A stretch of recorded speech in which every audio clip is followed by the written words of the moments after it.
All right, well, earlier in the show, guys, we talked about Ben Nguyen battling back from bullying and parlaying that obviously into a successful MMA career thus far. That's going to bring us to our top 5 for the week, which is the top 5 inspirational fighters in the UFC.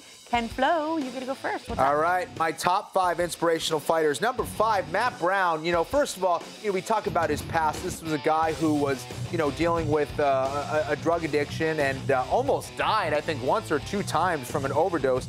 Then experienced, I think he was on a 4-fight losing streak, came back and has become one of the top fighters in the world. So kudos to Matt Brown.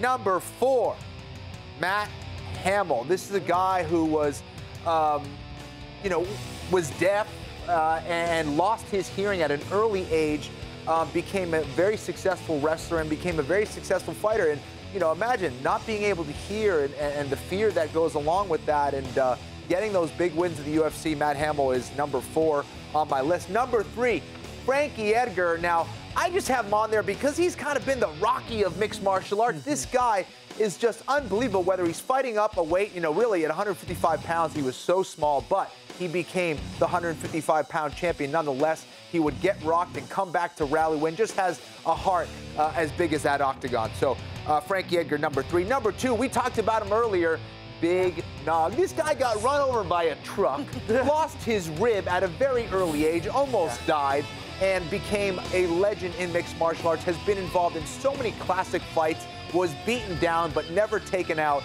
Big Nog has been a real inspiration to me for a very long time. He's number 2 on my list.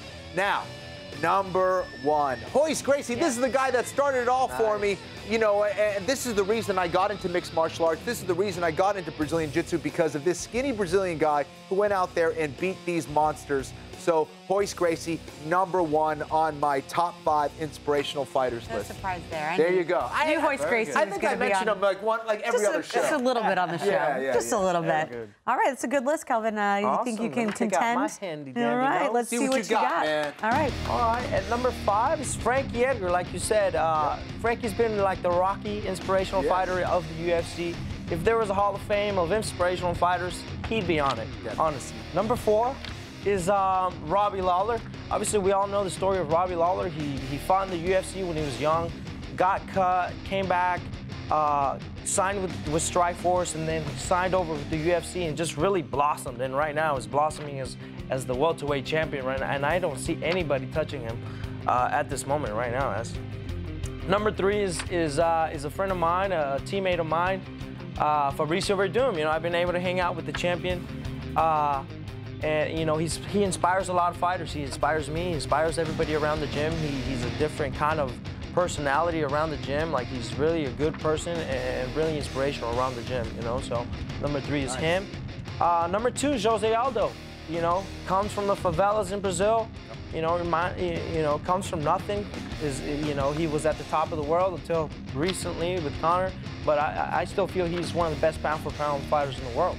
And then at number 1, one of the guys that inspires me as a martial artist and as a person is George St Pierre. I remember watching him fight Matt Hughes the second time, and him winning that belt and running around the cage and crying and getting on his knees. And I just remember seeing that scene, and I'm like, man, I want that one day. I want what that guy has. I want that feeling one day. And George St Pierre inspired me to fight for sure. It's a great list, man. Really good list, that is. Very good list. Holding your own on the show here with us this week. I like it. All right, well, we're going to take a quick break. Coming up next, it's our social media segment, Rapid Fire. You guys send us your questions on Twitter. Check it out. See if they got used, because we're going to answer them next. Stick around. We'll be right back.